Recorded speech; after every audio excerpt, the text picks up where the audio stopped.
প্রথম কথা, আমি মাগুরার সন্তান, সেই হিসেবে গর্বিত। আমার গ্রামের নাম জাগলা। জানি না জাগলা আর কেউ আসো কিনা। জাগলা মানে আরপরা যেতে তার ঠিক আগে। আরপরা, আচ্ছা। তো আমার জন্যে তোমরা অনেকক্ষণ ধরে বসে আছো, এই জন্যে আমি খুবই দুঃখিত। আসলে বাসে 7:30টায় উঠেছি, মনে করেছিলাম যে 11টার মধ্যে আমার গ্রামে পৌঁছে যাব, তারপরে এখানে 12টার মধ্যে এসে তোমাদের সাথে কথা বলতে পারবো। তো বাংলাদেশের সব কিছু হিসাব নিকাশ অনুযায়ী চলে না, তারপরেও মোটামুটি সময় চলে আসছি। তো অনেকক্ষণ প্রতীক্ষা বা অপেক্ষা করার জন্যে আমি দুঃখিত। একই সাথে অনেক অনেক ধন্যবাদ যে এতক্ষণ ধরে আমার জন্যে বসে আছে। আমি ধন্যবাদ দিই এখানে সম্মানিত শিক্ষকবৃন্দ, বিশেষ করে হেড স্যার।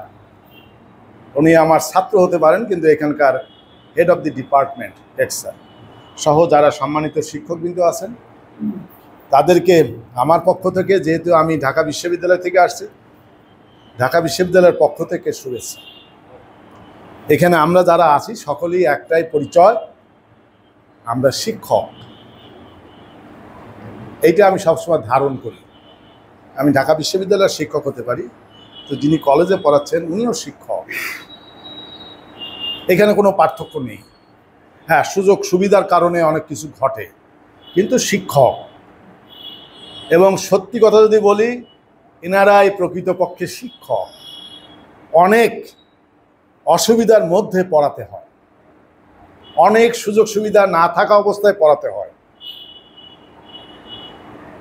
আমি ছোট্ট একটা উদাহরণ দিয়ে বলি। আমি যেহেতু এখানকার মানুষ, আমি পড়েছিলাম মাগুরা সরকারি উচ্চ বিদ্যালয়, যে উচ্চ বিদ্যালয়টি এখন মহিলা কলেজ হয়েছে বলে আমি যতটুকু জানি।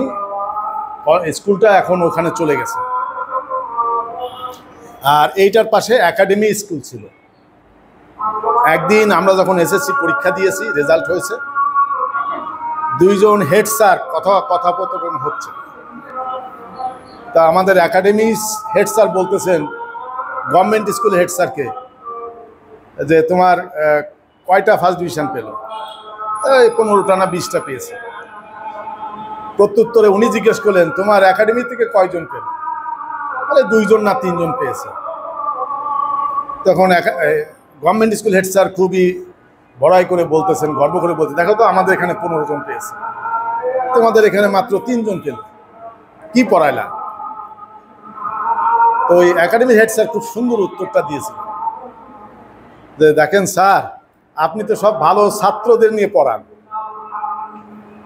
আমার এখানে তো ভালো মন্দ মিলায়, তা আপনার যতজন ছাত্র ততজনই তো ফার্স্ট ডিভিশন পাওয়ার কথা ছিল, তা তো পায় নাই।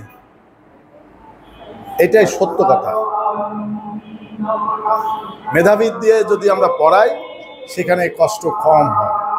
যারা একটু কম মেধাবী, তাদেরকে পড়িয়ে মানুষ করা সবচেয়ে কঠিন কাজ।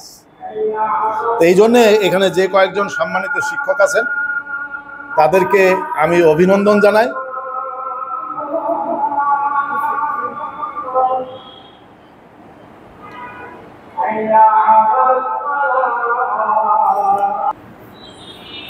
এখানে ফার্স্ট ইয়ার আছে, ফার্স্ট ইয়ার, সেকেন্ড ইয়ার,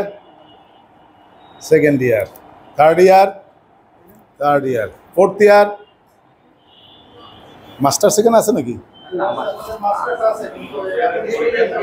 আচ্ছা আচ্ছা, তার মানে ফোর্থ ইয়ার পর্যন্ত আছে মাস্টার্সের। আচ্ছা আচ্ছা, তার মানে একটা কমপ্লিট ক্লাস। এইখানে ফার্স্ট ইয়ার থেকে মাস্টার্স পর্যন্ত শিক্ষার্থী আসে। এই জন্যে আমি বড় করে একটা ধন্যবাদ, সব লেভেলের স্টুডেন্ট আছে,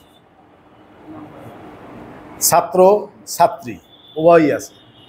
আমি এটিকে একটি শব্দ দিয়ে বলি, শিক্ষার্থী। শিক্ষার্থী এবং শিক্ষকের সাথে সম্পর্ক সন্তান এবং অভিভাবক বা বাবার মতন সম্পর্ক, একটা পরিবারের মতো। পরিবারে যেরকম দায়িত্ব বাবার, মায়ের সন্তানকে লালন পালন করা, শিক্ষাঙ্গনটা তাই। ওটা বাবা মায়ের জায়গাটা সম্মানিত শিক্ষকবৃন্দ, স্যার এবং ম্যাডামরা দায়িত্ব পালন করেন। তারা চেষ্টা করেন, তারা হলেন আলো দেন, জ্ঞানের আলো দেন, তাই তো? আমি এটা বটানি দিয়ে খুব সুন্দরভাবে উদাহরণটা দেই। এখানে যতজন স্টুডেন্ট আছে প্রত্যেকেই এক একটি চারা গাছ, ছোট্ট চারা। কে পাঠিয়েছে? বাবা মা। সবুজ গাছে কি আছে? ক্লোরোফিল আছে। এই ছোট্ট চারার মধ্যে কি আছে? ব্রেইন আছে, মেরিট আছে। ক্লোরোফিল থাকলে পরে গাছ কি করে? সূর্যের আলো নিয়ে সালোক সংশ্লেষণ করে, বাতাস থেকে কার্বন ডাইঅক্সাইড নেয়, মাটির থেকে পানি নেয়। তার মানে sun is the sole source of all energy. Light এনার্জির থেকে প্লান্ট সেটা কেমিক্যাল এনার্জিতে কনভার্ট করে। এখানেও তাই, ব্যতিক্রম না। কিন্তু এখানে যারা সম্মানিত শিক্ষকবৃন্দ আছেন, ওই সূর্যের আলোর মতো জ্ঞানের আলো দিবেন। তাহলে প্রত্যেকের ভিতরে মেধা আছে, এই জ্ঞানের আলো দিয়ে মেধাকে লালন করা। একটা ছোট চারা গাছ 4 বছর পরে, যেহেতু 4 বছর পরে সে একটু বড় গাছ হয়, তাই তো? বড় গাছ করতে পানি দেওয়া লাগে, তার যত্ন নেওয়া লাগে। তাহলে সে যত্ন হচ্ছে, বাসাতেও হচ্ছে, এখানেও হচ্ছে। চারা গাছটা যখন বড় হলো, সে কি দিবে? ফুল গাছ যদি ফুল দিবে, তাই না? ফুল দিবে। কোন ফুলটা পছন্দ? একটা ফুলের নাম বলতে হবে যে এই ফুলটা আমার পছন্দ। যে কোনো একজন কোন ফুল পছন্দ? হ্যাঁ, কি? হ্যাঁ, কাঠগোলাপ। কেন? সুন্দর সুগন্ধ আছে, সুবাস। সাদা কিন্তু সুবাস, মানুষকে আকৃষ্ট করে। আর একজন দেখি মেয়েদের পক্ষ থেকে কোন ফুল? এই জিজ্ঞেস করলে পরে হারিয়ে যায়, কোনটা বলবো, স্যার কি মনে করবেন? গোলাপ, রজনীগন্ধা, গন্ধরাজ, বকুল, শিউলি, আর বলবো? এখনকার যুগে এখানে নিশ্চয় আছে জারবেরা, গ্ল্যাডিওলাস। এই ফুলগুলা মানুষ পছন্দ করে। কি কারণে?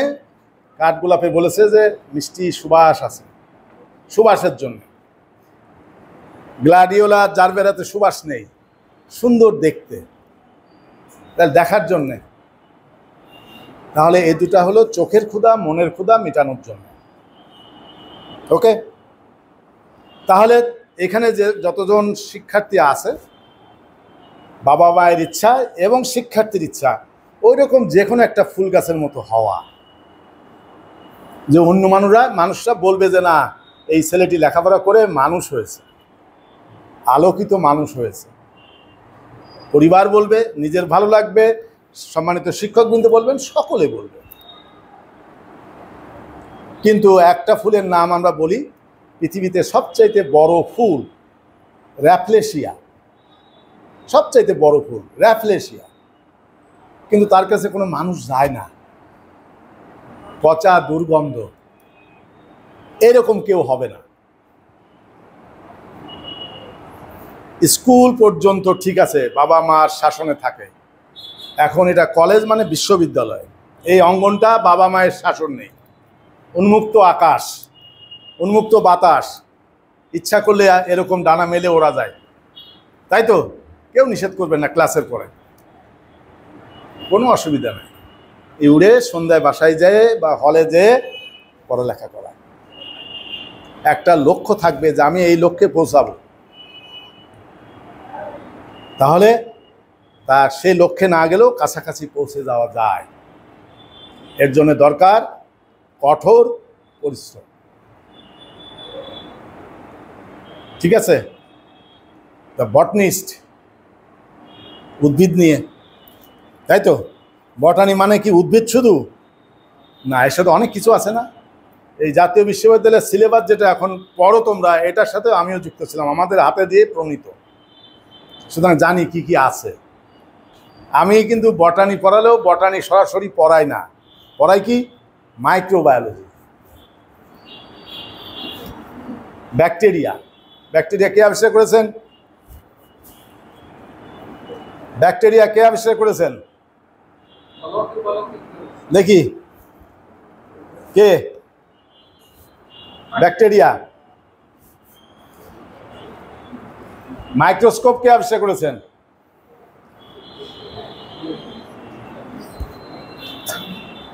কেউ পারবে না? ভয় পায়? আমি একেবারে ভয় পাওয়ার মতো না কিন্তু। হ্যাঁ, অ্যান্টনি ভ্যান লিওনহুইকের নাম শুনেছো না? ব্যাকটেরিয়া আবিষ্কার করলেন, অ্যানিম্যাল কিউল নাম দিলেন।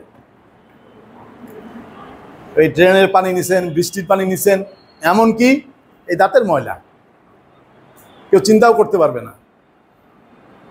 দাঁতের ময়লা নিয়ে মাইক্রোস্কোপের নিচে দেখেছে, একটা নতুন জগৎ আবিষ্কার হয়ে গেল। কি জগৎ? যে এমন কিছু অণুজীব আছে যেটা আমরা খালি চোখে দেখতে পাই না, কিন্তু তাদের অসীম ক্ষমতা। এই লেখাপড়া করলেই সমস্যা, অনেক জানতে হয়, অনেক পড়তে হয়, তাই তো? তাহলে মাইক্রোস্কোপ কি অ্যান্টনি ভ্যান লিওনহুইক আবিষ্কার করলো? কারণ উনি তো মাইক্রোস্কোপে দেখেছেন। উনি এটা করেছেন 1674 সালে, সরি 1774 সালে, না 1674, রাইট, 1674, 1674। কোষ, কোষ, structural and functional unit of life, গঠন এবং কাজের একক। কোষ আবিষ্কার করেছেন কে? Robert Hooke. Good, thank you, thank you. Robert Hooke কত সালে? 1665 সালে, 1665। উনিও মাইক্রোস্কোপে দেখেছেন। তাহলে মাইক্রোস্কোপে এই দুজনের মধ্যে কে আবিষ্কার করলেন? 1665, 1674, এরও আগে। গুড। কত, কখন? জাকারিয়াস হোসেন বলে একজন ছিল, আর ওনার একটা পুত্র ছিল, ওনারা মিলে প্রথম মাইক্রোস্কোপের ধারণা আছে। একটা বড় করে আদর করে দিই। গুড। বাপ বেটা জাকারিয়া জনসন, হ্যান জনসন আর জাকারিয়া জনসন 1590 সালে ওনারা আবিষ্কার করেছে, এবং ক্রেডিট ছেলেকেই দেওয়া হয় বেশি। যাক, বাপ বেটা এটা মনে আছে। হ্যাঁ, হ্যান জনসন আর জাকারিয়া জনসন। ওকে, 1590। 1665-তে কোষ দেখেছেন রবার্ট হুক। 1674 সালে Antony van লিওনহুইক animal Kiul, bacteria দেখেছেন। মনে থাকবে? হ্যাঁ, গুড। আমরা কি খেয়ে বাঁচি? খাদ্য কোত্থেকে আসে? উদ্ভিদ থেকে। আমি যদি বলি না, আমরা মাটি, পানি আর বাতাস খেয়ে বেঁচে থাকি। মাটি, পানি, বাতাস খেয়ে বেঁচে থাকি। এই কথাটা এর আগে কখনো বলিনি, এই মাগুরা কলেজেই বললাম, আমার নিজের কলেজ, সেই জন্যই বললাম। সাহসটা একটু বেশি, এই কলেজের ছাত্র ছিলাম। একেবারেই সত্য কথা। গাছ খাবার বানায় কোত্থেকে? তার ক্লোরোফিল আছে, বাতাস থেকে কার্বন ডাইঅক্সাইড নেয়, সূর্যের আলো নেয়, মাটির থেকে পানি নেয়। শুধু পানি নেয় না তো, নিউট্রিয়েন্টস নেয়, মাইক্রো ম্যাক্রো নিউট্রিয়েন্টস নেয়। এগুলো কোত্থেকে? মাটির থেকে আসে। মাটি যদি খারাপ হয়, মাটি যদি কন্টামিনেটেড হয়, তাহলে গাছ খাবার তৈরি করবে, সেটাও খারাপ খাবার হবে। তাহলে মাটির গুরুত্ব কিন্তু প্রথমেই। তারপরে পানি, পানি ছাড়া তো হবে না খাদ্য। বাতাস থেকে কার্বন ডাইঅক্সাইড নেয়, যে জন্য বললাম sun is the sole source of all energy. সূর্যই সকল শক্তির উৎস। সেই বিবেচনায় আমরা মাটি, পানি এবং বাতাস খেয়ে বেঁচে। বিশ্ব পরিবেশ দিবস কবে? পাস হয়েছেন, গুড, খুবই ভালো লাগলো। উত্তর পেলে পরে খুব ভালো লাগে। পরিবেশ দিবস, গাছ লাগিয়েছো? এবার পরিবেশ দিবসের থিম কি ছিল, প্রতিপাদ্য কি ছিল অত মনে নাই। বিট প্লাস্টিক পলিউশন, মানে এখন প্লাস্টিক পলিউশন নিয়ে আমাদেরকে ভাবাচ্ছে, ওইটাকে পরাজিত করো।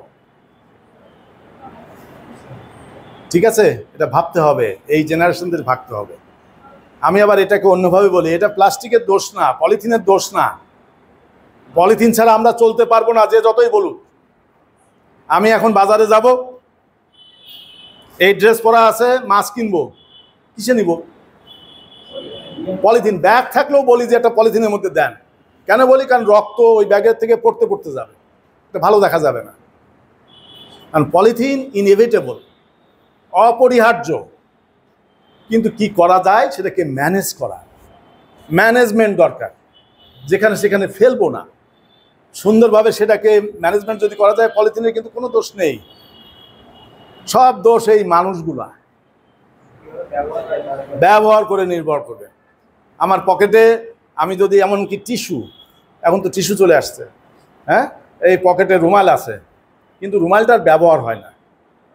আমার রুমালটা ব্যবহার করি কি কাজে? বিশেষ করে এই অনেকগুলো চাবি থাকে, তো এই ভাতটা অনেকদিন রাখলে পরে পকেটটা ছিঁড়ে যাবে। কি করে রুমালটা রাখি?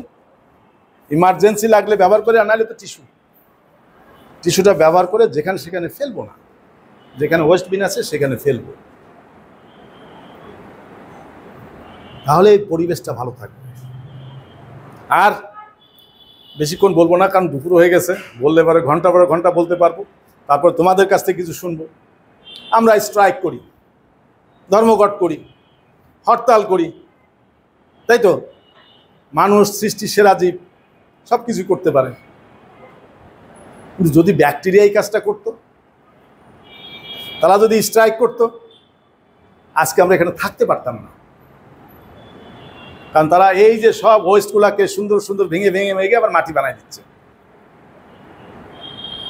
যদি এটাকে না পচাতো, তাহলে ওই ময়লার উপরে আমাদেরকে দাঁড়িয়ে থাকতো। তাহলে তারা জেন্টল না আমরা জেন্টল? ওই সেন্সে তারা জেন্টল। আবার পৃথিবীর সৃষ্টি সেরা জীব মানুষ, তাই তো? মানুষ নিজের খাবার নিজে তৈরি করতে পারে, তাহলে কিসের সৃষ্টি সেরা জীব? কে পারে? উদ্ভিদ পারে। তাহলে উদ্ভিদ হওয়ার কথা, সে নিজের খাদ্য নিজে তৈরি করে, আমাদের জন্য তৈরি করে দেয়। আমরা তো স্বার্থপর। একটা গরু যখন সে বাছুর দেয়, তার দুধটা বাছুরেরকে না দিয়ে আমরা নিয়ে আসি, তাই তো করি? ওটা তো বাছুরের প্রাপ্য, কিন্তু আমরা নিয়ে আসি। তাহলে গাছ ফটোসিনথেসিস করতে পারে, আমরা পারি না। আবার গাছ এত বড় কাজ করতে পারে, ফটোসিনথেসিস, কঠিন কাজ। এই আলোক রশ্মিকে কেমিক্যাল, রাসায়নিক শক্তিতে পরিণত করতে পারতেছে, খুব কঠিন কাজ করে ফেললো। কিন্তু বাতাসে নাইট্রোজেন কত আছে? 78%। উদ্ভিদ নিতে পারে?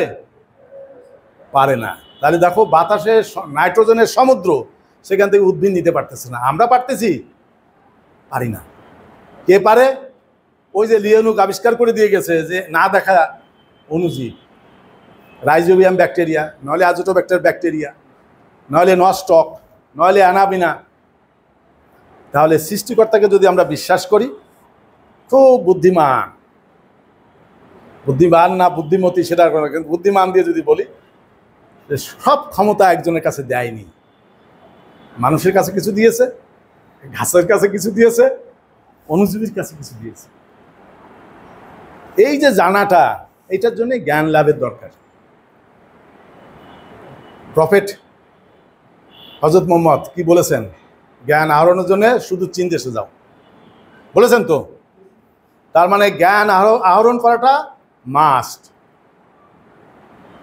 নিজের বেঁচে থাকার জন্যে, ভালোভাবে বেঁচে থাকার জন্য।